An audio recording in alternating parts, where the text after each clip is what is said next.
Good morning, everyone. Hello. Hello. Hi.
All right. I pinged Sage to see if he'd be able to make it or not, but I haven't heard back yet. And he wasn't at some of our earlier meetings today, so he might be on a plane or in other meetings today.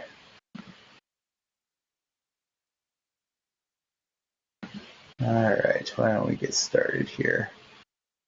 So there's definitely some interesting stuff going on this week in pull request land.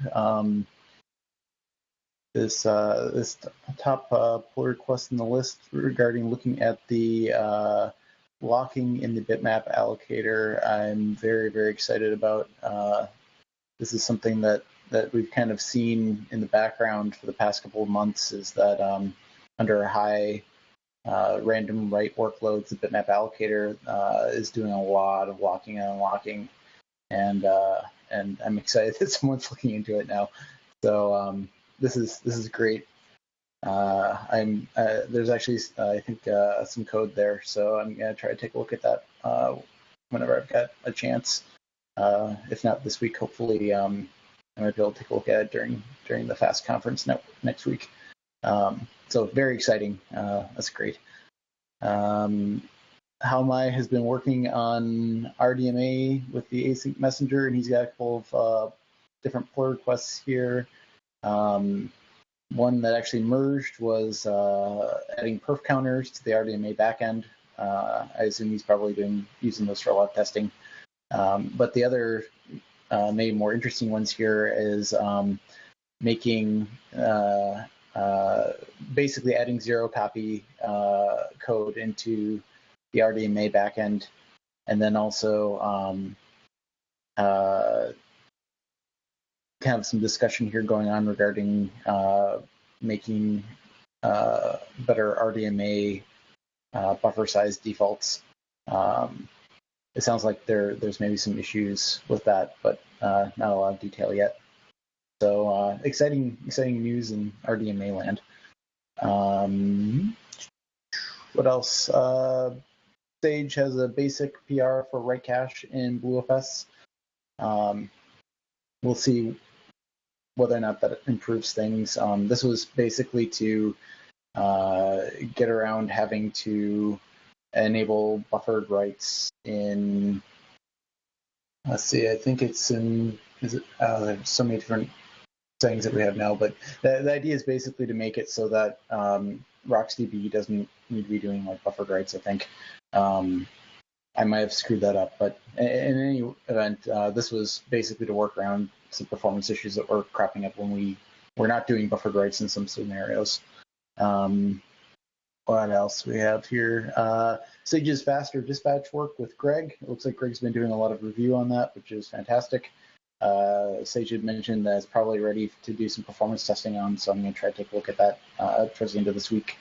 If anyone else is interested, my guess is that we might see better performance during really high concurrency random read workloads with like NVMe backends. That's kind of where I've seen stuff with fast dispatch potentially being slow before, but who knows? We'll see what it does, if anything, or maybe it makes it worse. So it's a fun part of performance testing. The other thing is this sync commit transaction PR. It looks like there's a couple of patches that we're waiting for Sage to look at. So unfortunately, if Sage isn't here, I can't bug him about it, but I will try to remind him in stand up later this week. So nothing for now. That's about it. So I've got a bunch of stuff here that I can go over with RGW and Blue Store. But maybe before that, Nick, it looks like you've got some stuff that you want to talk about. Would you like to jump in and maybe talk about yours first? Yeah, sure. Just share the screen.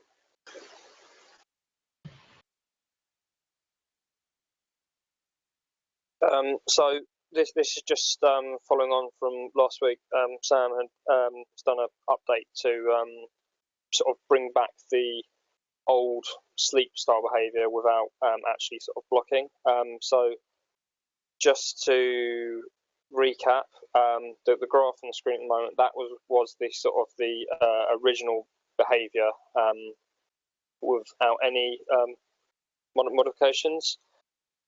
This was the behavior with the first changes from Sam, just sort of throttling the amount of PGs that can snap trim.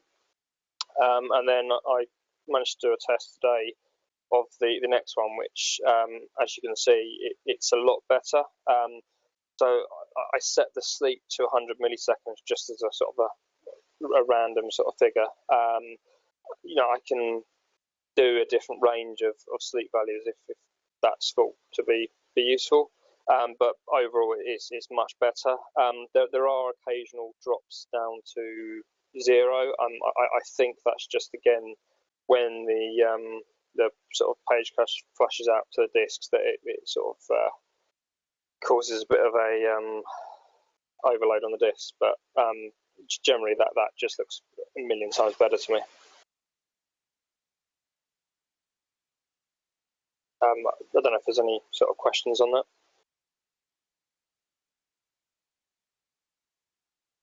Nick, did you end up playing with the right back throttle settings at all? Yes. So this is a I'll come on to that next as sort of separate bit of work I've just been doing over the last week. But if there's no questions on the snap trim sleep, I'll move on to that. You guys hear me? Yes. Okay, cool. So is that, from your point of view, pretty much back to where it was before, or? Yes. Yeah, I would say that was how it used to be. Yeah. Okay, so I think we'll probably merge that version at least, and then we'll see what the next step is after that. Cool. Okay. Good to hear. Okay. Right. So just from last week, if you remember, one of the things I was looking at was that the sort of the right back throttles seem to be favouring sort of throughput rather than sort of read latency. So I just was interested just to sort of explore that a bit more. So I just did some sort of looking at a few things, and so both Ceph and the Linux kernel, they at the moment they both favour maximum throughput of small IOs at the cost of reads and latency. So if you've got a large amount of writes just queuing up, either it could be client writes or snap trimming and to some extent backfilling, you get this problem where sort of client IO, especially reads, really suffers. So a couple of the reasons I found that cause this is that default disk queues, they're normally at like 128, which is obviously pretty high. The default right back throttle can be up to 5,000 IOs deep, which for a 7.2K disk could be 40 or 50 seconds worth of flashing. So during the write back period, the reads can almost just completely stop. And I did lots of tuning with sort of the schedulers, and they didn't seem to be able to sort of, no matter tuning seems to help. So my trusty old test box, I basically did FEO with 4 64K writes and then a single thread with a read on. And so just briefly, this is just some tests I did. So on the left is sort of complete defaults. You can see, although you get maybe about double the amount of average write throughput over the time, reads are sort of really suffer, and the write performance is very, very spiky. And in some points, I think when the write back throttle sort of maxes out, you get sort of several seconds, and that's probably about 10 seconds there, where everything just completely stops. Well, where I really sort of reduce the write back throttle, it's a lot more sort of stable, but at the cost of less write throughput. So that's those graphs again at log 10 to sort of zoom in on the action, so you can see a bit better what's actually happening. So you can see the reads in that left graph are really suffering. So I found that it's actually setting the write back throttle or the number of requests on the block device do pretty much the same thing. So if I set the number of outstanding the request limit on the block device to about 8, or the hard limit of the write back throttle to about 160 IOs, I got that sort of quite nice smooth behavior. But there is a trade-off against that maximum throughput. I tried CFQ, deadline, and even BFQ with all various tuning options, and didn't really seem to make any difference at all. I think it's just the ratio of reads to writes is just not designed to cope with that. And in terms of sort of the spikiness, I did find that the throttle curves can help a little bit. Sorry, was that someone asking the question? No? Okay. I then did similar stuff with large block writes, and large block writes don't seem to impact as much, but they do have some effect, but nowhere near the amount that small IOs do. So it's definitely rather a depth of IO going to the disk rather than just the amount of data. But if you set the write block throttle hard to about 40 meg, that sort of helped to smooth things out as well, but didn't suffer too much in terms of loss of performance. And then I've just today realised that in Linux 4.10 they've introduced a write back throttling, which is, from what I can see, looks like it's trying to sort of stop this behaviour on sort of generic workloads anyway. So I might try and redo this test with that next week. And that's it. If there's any questions.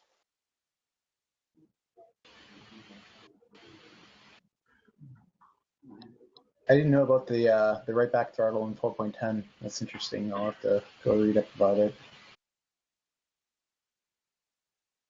Yeah. I'm gonna try to do some tests. So see what happens.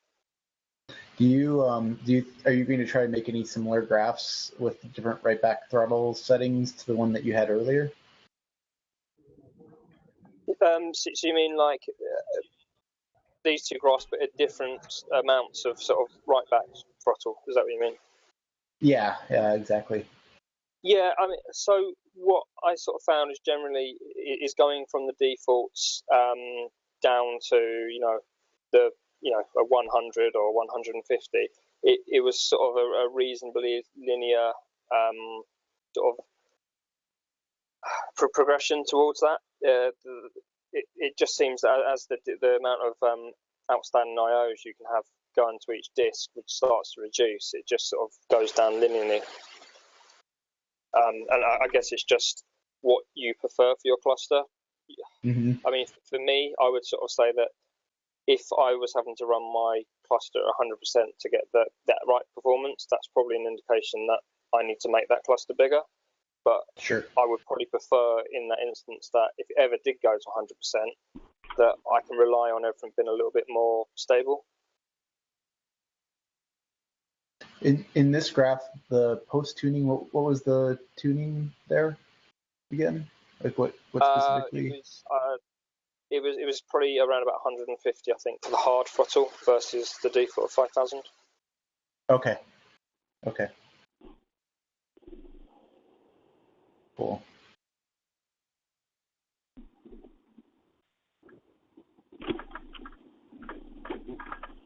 There was one chat window request to post your slides.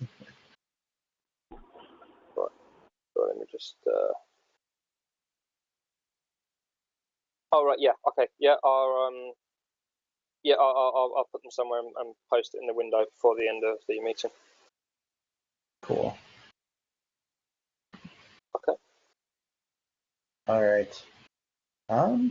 Let's see here. I guess I will maybe share my screen here, and I don't have slides, but I can at least share this spreadsheet with some graphs on it. Talk a little bit about this Blue Star testing. Let's see here.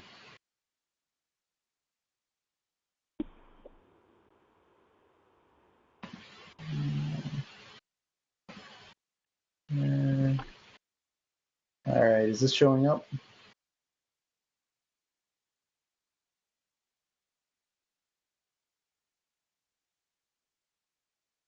Can anyone see my screen? Yep, looks good. Yeah, I can see it, Mark. Yeah. Okay, fantastic. I was beginning to worry that I got disconnected from BlueJeans or something. All right, so let's see here.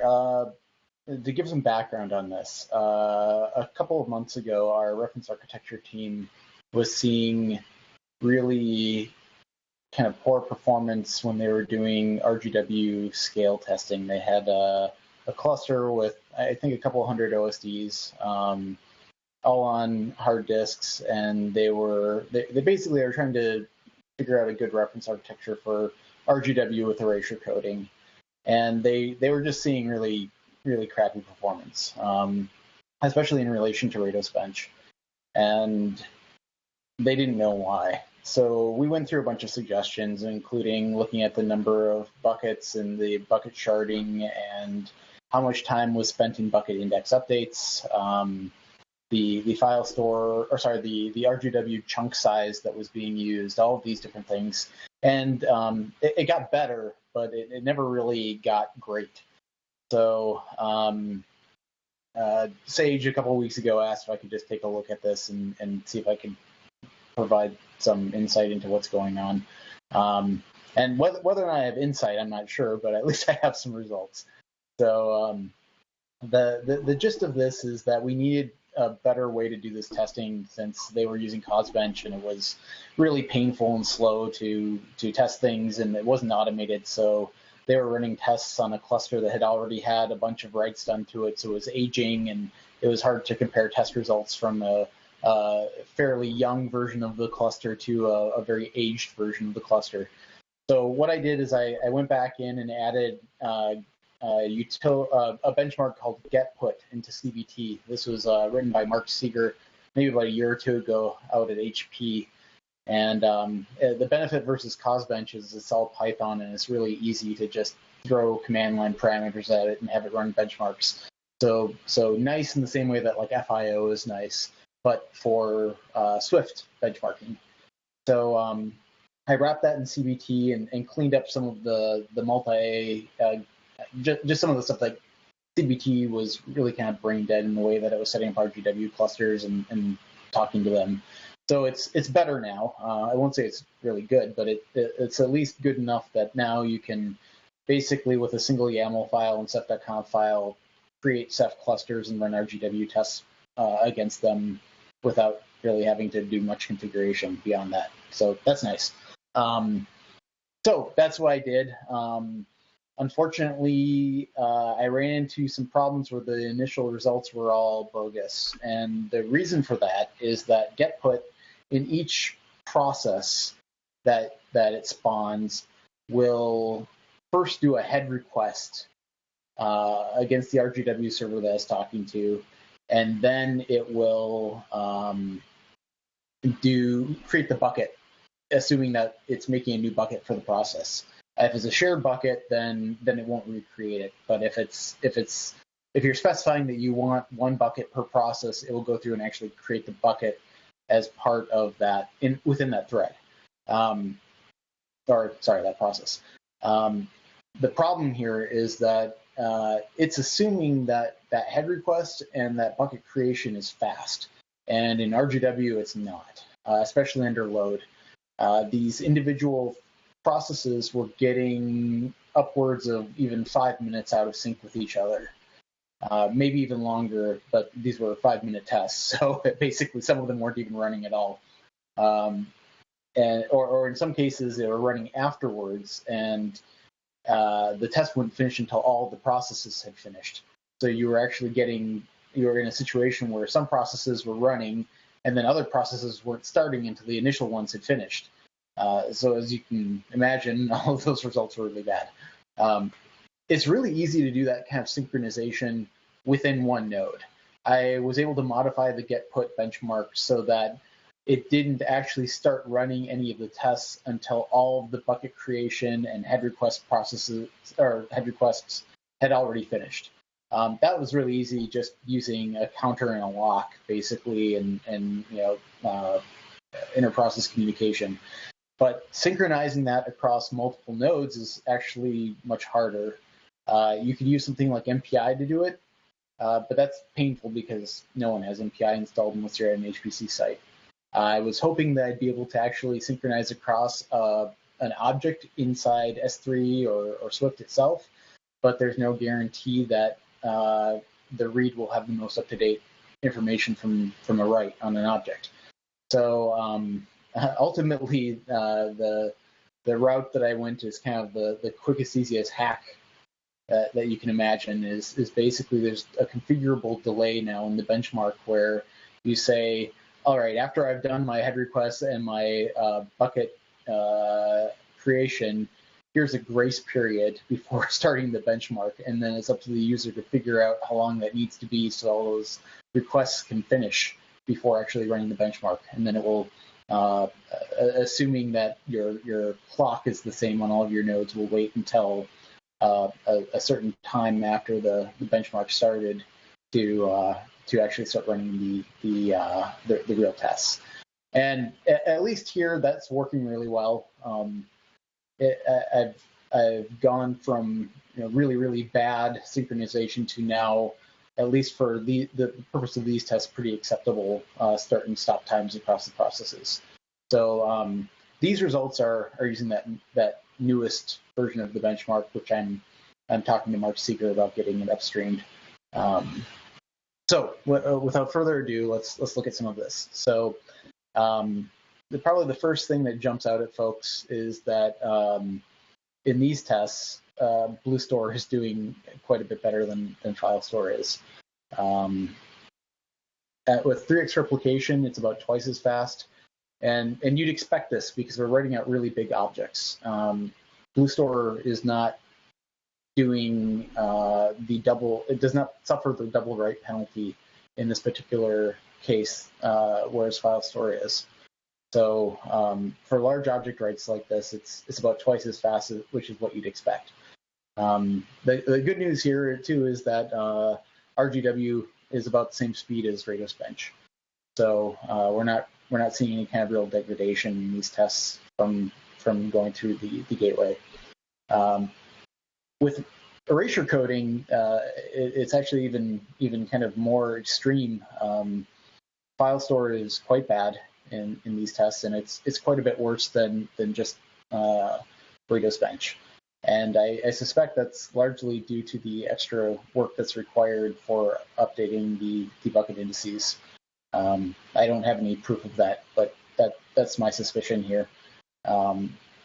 We've seen that, especially under high load, BlueStore is a lot faster at dealing with OMAP updates.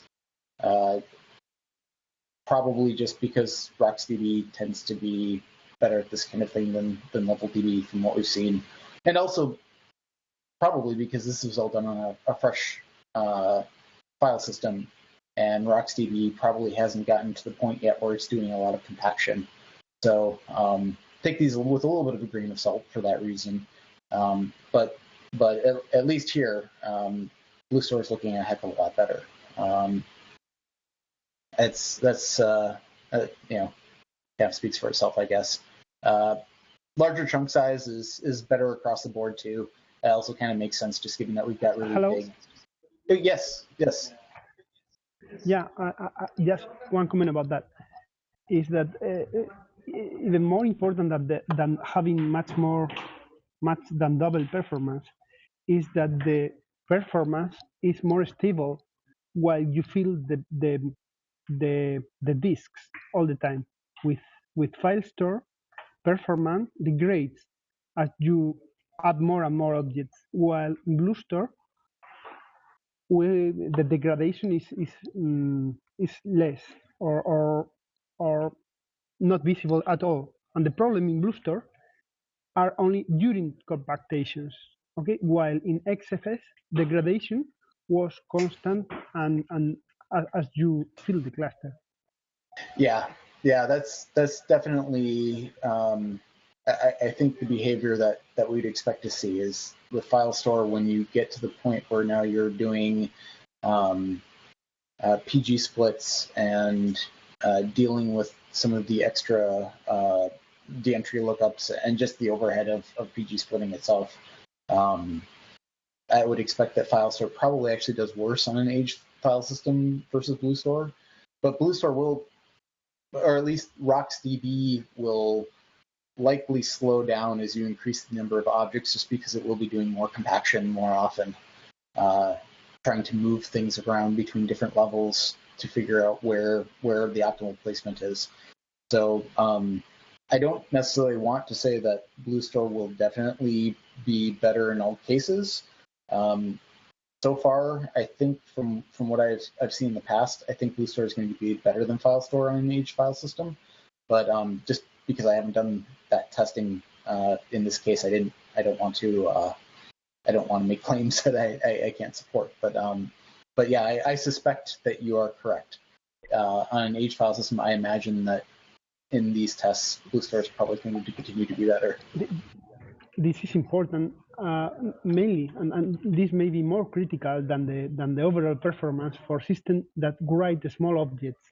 Okay, if you need to write small objects, the expected degradation as you fill the disks is by far less relevant using BlueStore. So it's much better than FileStore, definitely for small objects.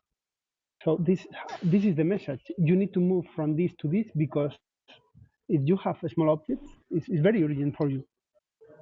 Yes, that's also very true. So in these tests, these were just large 32 megabyte objects because that is what our reference architecture team were testing when they were doing this. And we wanted to show the same kind of issue that they saw specifically with erasure coding, where they were seeing RGW performance was a lot less than Rados bench in this scenario. And in these results, that we're seeing kind of the same thing here, right? It's basically no matter how many buckets we use, no matter how many RGW servers we're using here, BlueStore is slower than FileStore to varying degrees. In the BlueStore case, rather than FileStore, we see that it's slower, but it's not nearly as dramatic, and it's quite a bit higher, closer to what the disk can sustain than what FileStore is doing. So, I mean, that's kind of the reason why these tests were set the way they are. My hope, though, is that since we now have much better infrastructure for running automated tests on RGW, we can start looking at things like small objects as well.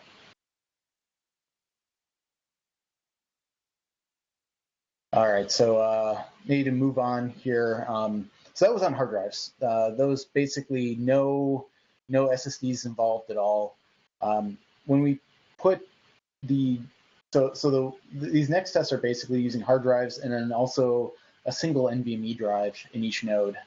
Each of these nodes had 6 spinning disks available for OSDs, and then in this particular setup here, I used one NVMe drive to either supply journals for those 6 spinning disks, or on the BlueStore side, database and write-ahead log, since that's probably what I expect most people will be using like an SSD or an NVMe for with BlueStore.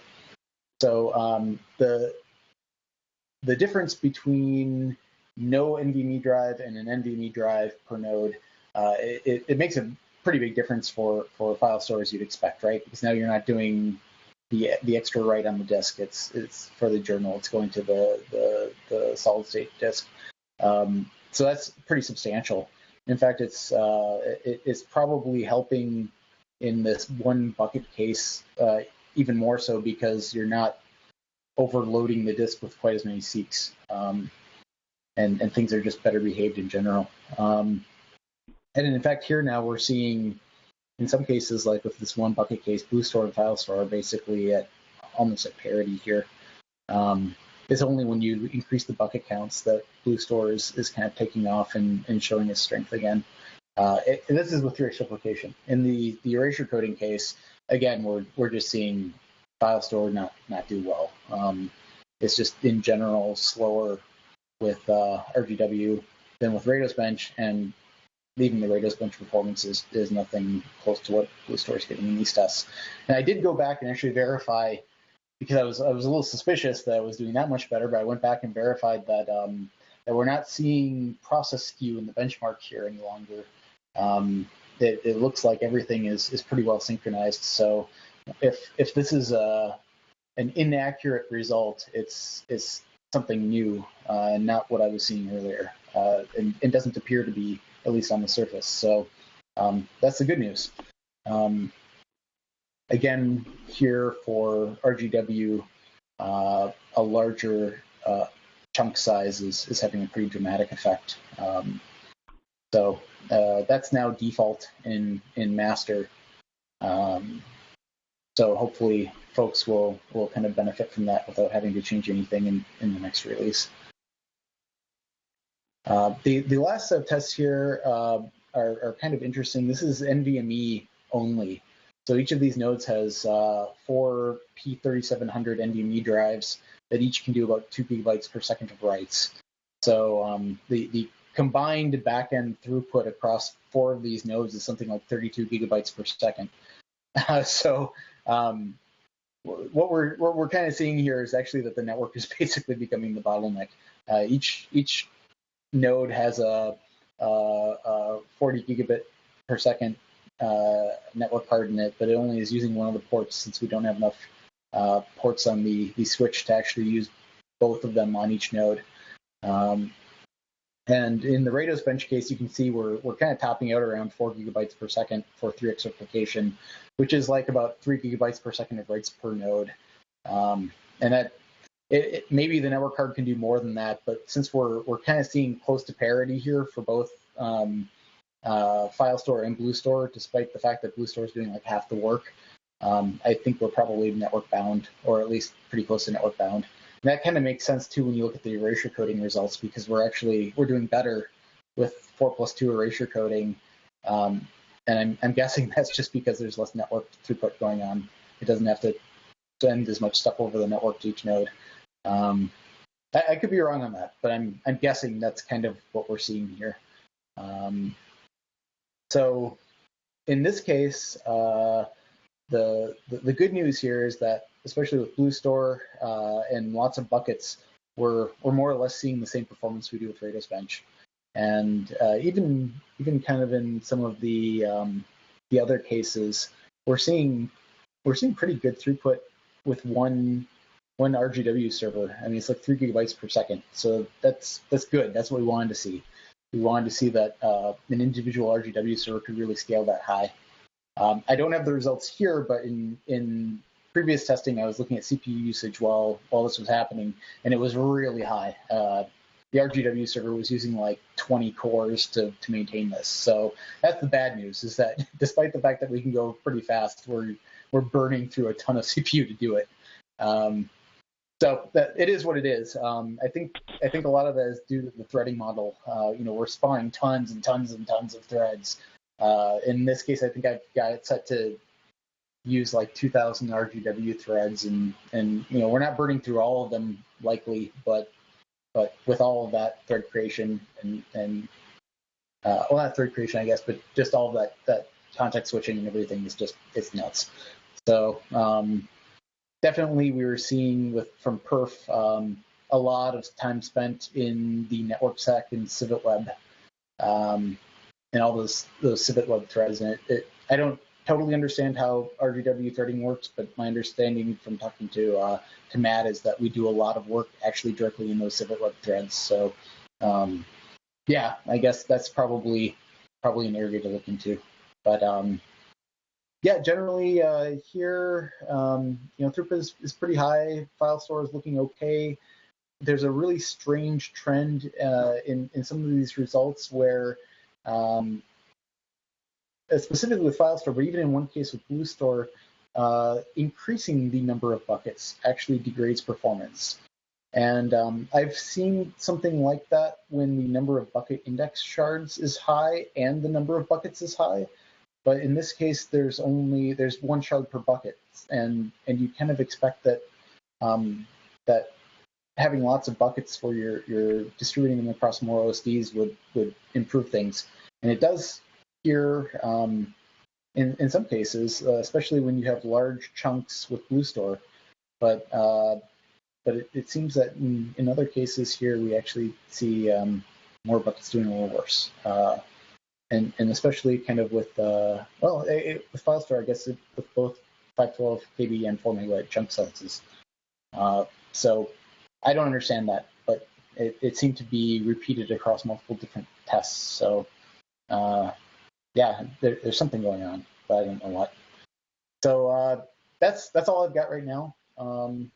It's kind of interesting. I apologize, I haven't looked at any of the questions that came over on the chat window, so I will look at those now.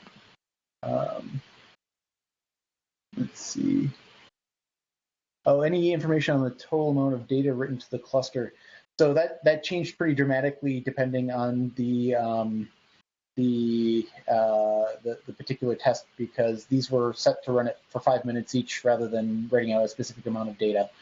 So as you can imagine, in some of the file store tests, we were doing really, really badly. Like with one bucket, it was like, in some cases, around 100 megabytes per second. So that was far different than, say, BlueStore with 4 megabyte chunks where it was writing out maybe like 1,100 megabytes per second. I can say, though, that in the NVMe tests, I was getting very, very close in some cases to filling up the entire cluster with data with how fast it was writing data out. Part of that was because Rados Bench was running to a new pool on the same cluster, so some of the existing data was still sticking around from the RGW tests, but we were making a substantial chunk in the amount of data written out to the cluster on NVMe, especially. Oh, can't see the bottom of the screen for lower graphs. I apologize. I guess I'm past that point, but I'll try to pay attention next time. All right, any other questions on any of this?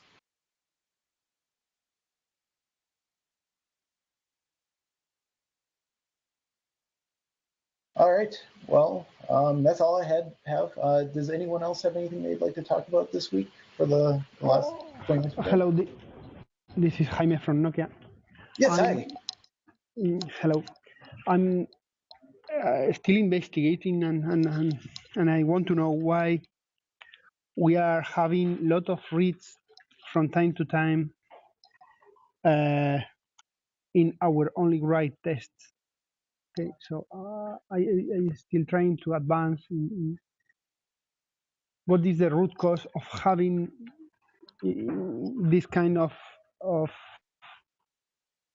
lot of reads together in an only test writing. I don't fully understand the relationship between compactation on the RocksDB database and the impact on reads. I'm not sure if the bottleneck is the operating system that I have configured, or if it's because there are from time to time during database RocksDB compactations, some data needs to be read from BlueStore, not from RocksDB, from BlueStore. So I think the last time the suspicion that we had was that maybe the RocksDB data had spilled over into BlueStore because there wasn't enough space on the separate partition for the database, and maybe it was spilling that data over into BlueFS, and then you were doing reads when compaction happened because it always does reads during compaction, right? It's reading data and moving it somewhere else. That I think was the suspicion, so that's what we were hoping we might be able to rule out. Because if it's something else, then that's unexpected, and we don't know yet what that might be. But I think that's kind of what we were hoping we'd be able to maybe kind of rule out or determine if that's what it is. This way, it's easier to track if the IOPS on disk are on the RocksDB partition or data or wall, or if it's in the data disk, having everything on the same partition like we have now. I mean, for tracking purpose. Yeah. For tracking purpose, having separate partitions is better to track from where are coming the read. One clue is in the logs. I believe there should be if you spill over, I think there's a message that starts telling you if that's happening. And if you see that would be an indication that, yeah, maybe that would explain why the reads would be coming from the other disk. I don't remember what the message is exactly, but I've seen it before. So that's something to look for in your logs. If there's anything in there that looks like it's talking about spilling data over because the database is full. Otherwise, yeah, unfortunately, this is all kind of, there's not a whole lot of good tooling here yet. Generally, we need to do a better job, I think, of giving users the ability to tell when the database is full. And right now, as far as I know, we don't have anything yet that does that. Okay, I mean, we are open to investigate anything that can help understanding the current bottlenecks. We are open to collaborate in any way in this. How big are your database partitions? Do you remember? I have increased the size in some tests. Okay. I don't have the data now, but I can send you later or share with you for the next meeting. Okay. If it's easy, you could just try making them as big as possible. Just make them really, really large and see if it still happens. That might be one route to go. But not the wall partition, not the wall, no, but the database, right? Yeah, the database. The wall should be fine as long as it's like 1 gigabyte or whatever. Yeah. Not a big deal. It's the database itself is where that would be the thing that you would expect to cause reads. And if it's happening that we have reads that are not caused by compaction or other things, I think that's new. We should ask Sage if he has any thoughts on it, but I don't think we have any expectation that this should be happening. So yeah, that's very interesting. I think that I'm using the current by default values for RocksDB. Okay, so but.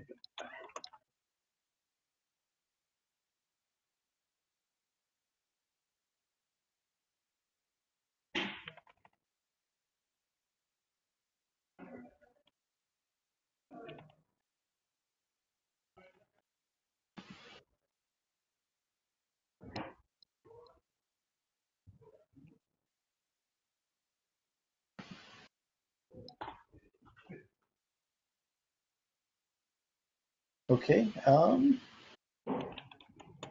Anyone have any other things that they want to talk about this week?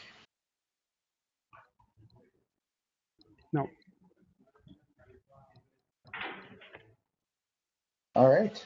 Well, I guess then we will wrap things up, and everyone have a good week. Thank you. Yeah, thank you. Thank you, especially for doing all this testing. We really appreciate it.